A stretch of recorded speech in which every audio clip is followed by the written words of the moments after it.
क्या आप टॉपर बनना चाहते हैं? हाँ, अगर बनना चाहते हैं तो वीडियो को बहुत बारीकी से देखिएगा, क्योंकि सिर्फ पॉइंट की बात करेंगे। ठीक है, जो पॉइंट आपको ध्यानपूर्वक देखना है, ठीक है, हर एक पॉइंट तभी आपको समझ में आएगा। ठीक है, जिस बच्चे को टॉप करना है वहीं बच्चे इस वीडियो को देखें। सिर्फ 2 पॉइंट बताएंगे, फर्स्ट सिलेबस बताएंगे और दूसरा लास्ट में बताएंगे कि क्या पॉइंट है। ठीक है, तो जो कि बारीकी से आपको देखना है और समझना है चैप्टर बाय चैप्टर। ठीक है, कि क्या क्या चैप्टर कहाँ से पूछा जाता है क्वेश्चन। ठीक है, तो देखिए फर्स्ट पॉइंट देखेंगे जो कि वास्तविक संख्या है। ठीक है, तो वास्तविक संख्या में जो कि 10 अंक का पूछा जाता है प्रश्न। ठीक है, तो इसमें 3 पॉइंट होता है। एक होता है यूक्लिड विभाजन प्रमेयिका और विधि, और दूसरा होता है परिमेय और अपरिमेय संख्याएं। ठीक है, और तीसरा होता है अंकगणित का मौलिक सिद्धांत। ठीक है, उसके बाद दूसरा जो कि इस चैप्टर से 10 अंक आपसे क्वेश्चन पूछा जाएगा। ठीक है, जो बच्चे टॉप करते हैं उस सिलेबस से पढ़ते हैं। ठीक है, तो ध्यानपूर्वक एक तो मतलब कि पॉइंट की बात समझ लें और देख लें। ठीक है, बहुपद में क्या क्या किस किस पॉइंट से पूछता है। ठीक है, तो फर्स्ट होता है शून्यक और गुणांक। ठीक है, और दूसरा होता है शून्यक का ज्यामितीय अर्थ। तीसरा होता है बहुपद की विभाजन विधि। ठीक है, ये बहुपद से इस 3 पॉइंट की मतलब कि 3 पॉइंट से क्वेश्चन आता है। ठीक, रैखिक समीकरण जो कि इसमें 5 पॉइंट है। ठीक है, ये 5 पॉइंट से पूछता है क्वेश्चन। ठीक है, तो इसमें रैखिक समीकरणों के लिए ग्राफीय समाधान। ठीक है, और दूसरा पॉइंट होता है विलुप्तीकरण विधि। ठीक है, और तीसरा होता है प्रतिस्थापन विधि। चौथा होता है वर्गगुणन विधि। ठीक है, और पांचवा होता है रैखिक रूप में निरूपित किए जाने वाले समीकरण। ठीक है, तो ये पॉइंट है जो कि रैखिक समीकरण से इस पॉइंट से क्वेश्चन पूछा जाता है। ठीक है, उसके बाद रैखिक के बाद देखिए द्विघात होता है। ठीक है, द्विघात समीकरण जो कि द्विघात समीकरण इसी में होता है। ठीक है, तो द्विघात समीकरण से कौन कौन मतलब कि किस पॉइंट से मतलब कि क्वेश्चन आता है। ठीक है, तो पहला है द्विघात समीकरण का परिचय, दूसरा है द्विघात समीकरण को हल करने की विधि, तीसरा है मूल समीकरण की प्रकृति, और चौथा है द्विघात समीकरण के रूप में संक्षिप्त करने योग। ठीक है, तो इस द्विघात समीकरण से भी इस चैप्टर से मतलब ये वाला पॉइंट से क्वेश्चन पूछा जाता है। ठीक है, उसके बाद चौथा होता है समानांतर। ठीक है, समानांतर होता है जो कि इस पॉइंट से भी 4 पॉइंट पूछा जाता है। ठीक है, तो फर्स्ट है समांतर श्रेणी का परिचय, उसके बाद दूसरा होता है समांतर श्रेणी इनवा पद। ठीक है, उसके बाद तीसरा होता है समानांतर श्रेणी के n पदों का योग। ठीक है, योग भी पूछा जाता है और पद भी पूछा जाता है। ठीक है, उसके बाद चौथा होता है समानांतर श्रेणी के प्रश्न।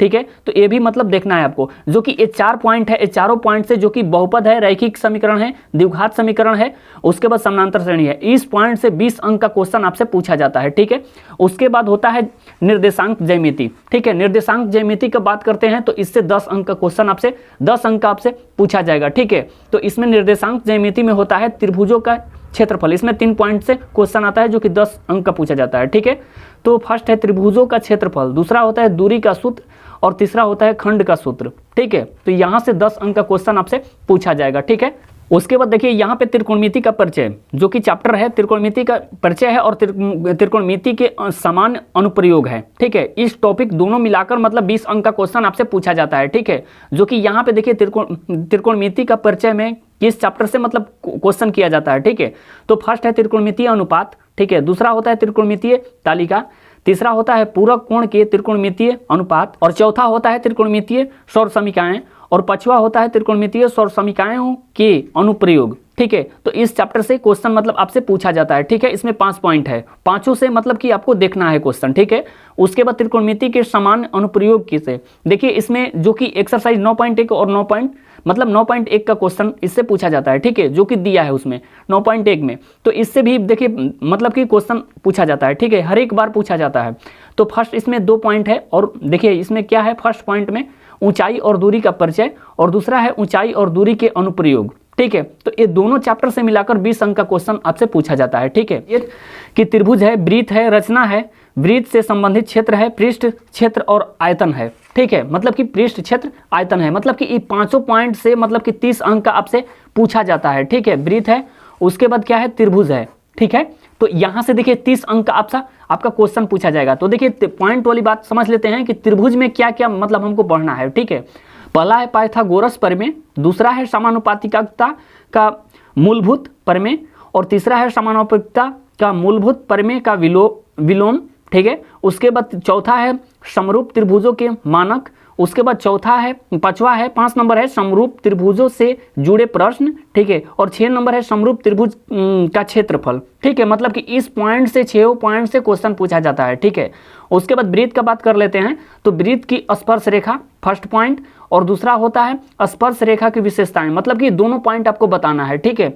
उसके बाद यहाँ वृत्त का हो गया। उसके बाद रचना का बात कर लेते हैं कि रचना में किस किस पॉइंट से पढ़ना है हमको। तो फर्स्ट है दी गई नाप के समरूप त्रिभुज की रचना करना, ठीक है। उसके बाद दूसरा पॉइंट है स्पर्श रेखा खींचना, ठीक है। ये दोनों पॉइंट इंपॉर्टेंट है, ठीक है। उसके बाद वृत्त से संबंधित क्षेत्र, इसका भी इस पॉइंट का बात कर लेते हैं। तो इसमें 3 पॉइंट है, ठीक है, 3 पॉइंट से क्वेश्चन किया जाता है। तो पहला है वृत्त का क्षेत्रफल और परिधि, उसके बाद दूसरा है वृत्त खंड और त्रिज्या खंड का क्षेत्रफल, ठीक है। उसके बाद तीसरा पॉइंट है आकृतियों के संयोजक का क्षेत्रफल, ठीक है। उसके बाद पृष्ठ क्षेत्र और आयतन, ठीक है। तो इस पॉइंट से 4 पॉइंट पूछा जाता है, जो कि यहाँ फर्स्ट है पृष्ठ क्षेत्र, जो का ठोस का संयोग होता है, ठीक है। और दूसरा होता है आयतन, जो कि ठोस का संयोग होता है, ठीक है। उसके बाद तीसरा होता है ठोस का परिवर्तन, ठीक है। उसके बाद चौथा होता है शंकु का छीनक, ठीक है। तो देखिए यहाँ पे कितना, मतलब कि 5 पॉइंट है, ठीक है। त्रिभुज, जो कि यहाँ पे त्रिभुज है, वृत्त है, रचना है, वृत्त से संबंधित क्षेत्र है, पृष्ठ क्षेत्र और आयतन। ये मतलब कि 500 के मिला के मतलब कि 30 अंक आपसे पूछा जाता है, ठीक है। 30 अंक का प्रश्न आपसे पूछा जाएगा, ठीक है। उसके बाद देख लेते हैं कि जो कि यहाँ पे देखिए सांख्यिकी दिया है, ठीक है। उसके बाद सांख्यिकी का बात कर लेते हैं और प्रायिकता का बात कर लेते हैं, ठीक है। तो ये दोनों से मिलाकर मतलब 10 अंक आपसे 10 अंक तक क्वेश्चन किया जाता है, ठीक है।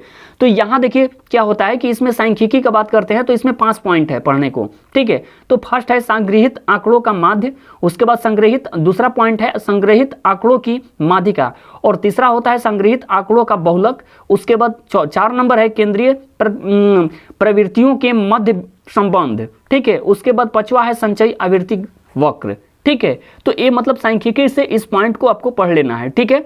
उसके बाद प्रायिकता का बात करते हैं, तो प्रायिकता में 2 पॉइंट है, जो कि एक है प्रायिकता का परंपरागत दृष्टिकोण, उसके बाद दूसरा है प्रायिकता का प्रयोग, ठीक है। तो ये भी मतलब कि ये दोनों मतलब सांख्यिकी और प्रायिकता से मिलाकर 10 अंक का पूछा जाता है, ठीक है। तो ये टोटल आपका हो गया, टोटल मार्क्स हो जाएगा।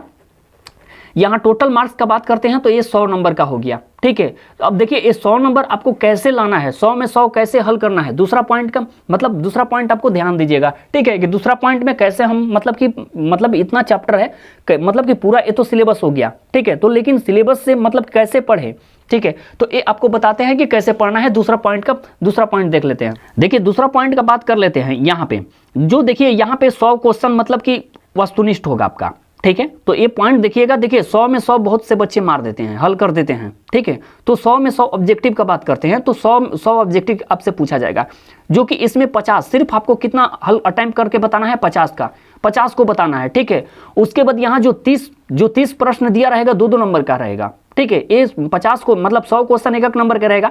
तो जो इसमें आप पढ़े हैं, जो इजी है आपको, ठीक है, वहीं 50 सिर्फ आपको आंसर बताना है इसमें, ठीक है। और यहाँ देखिए जो 30 प्रश्न होगा जो 2-2 नंबर का होगा, इसमें आपको सिर्फ 15 क्वेश्चन बताना है। कितना बताना है? 15, सिर्फ 15 बताना है। जो आपको आता है वही बताइए, ये नहीं कि इसमें 16 बताइएगा तो आपका गलत हो जाएगा, ठीक है। तो आपको गलत नहीं, मतलब कि 15 से ज़्यादा नहीं बताना है, ठीक है। तो देखिए ये सिलेबस का बात करते हैं तो इसमें ऐसा कोई क्वेश्चन नहीं होगा जो बच्चा मेहनत किया है, ठीक है, तो वो 30 क्वेश्चन दिया रहेगा तो उसमें से 15 वो अटेम्प्ट नहीं कर पाएगा, ठीक है। पूरा अगर चैप्टर आप नहीं भी पढ़ते हैं तो ये वाला पॉइंट आपको समझना है कि 30 क्वेश्चन जो दिया रहेगा उसमें से आपको 15 है सिर्फ हल अटेम्प्ट करना है, ठीक है। उसके बाद ये मतलब 8 क्वेश्चन रहेगा जो 5-5 नंबर का होता है, ठीक है। तो यहाँ पे देखिए 8 जब क्वेश्चन दिया रहेगा तो उसमें से सिर्फ आपको 4 ही को बताना है, मतलब 4 क्वेश्चन को बताना है, ठीक है। तो यहाँ पे देखिए 4 अंक जो आए, मतलब जो 4 प्रश्न आपको हल करना है 5-5 नंबर का, तो उसमें से देखिए जो 8 क्वेश्चन दिया है उसमें से इजी जो आपको लगता है कि नहीं इसको हम हल कर देंगे, अच्छे से समझते हैं, वही वाला पॉइंट सिर्फ आपको हल करना है, ठीक है। तो इसमें से 8 में से 4 आपको हल करना है, ठीक है। तो ये आपको बात समझ में आ गया होगा। अगर समझ में आ गया होगा तो प्यारा सा एक कमेंट जरूर कर दीजिएगा और एक लाइक, अगर वीडियो अच्छा लगा हो तो एक लाइक जरूर कर दीजिएगा और सब्सक्राइब कीजिए और बेल घंटी पे ऑल पे प्रेस कर दीजिएगा। तब तक अगला वीडियो में फिर मिलते हैं। जय माता।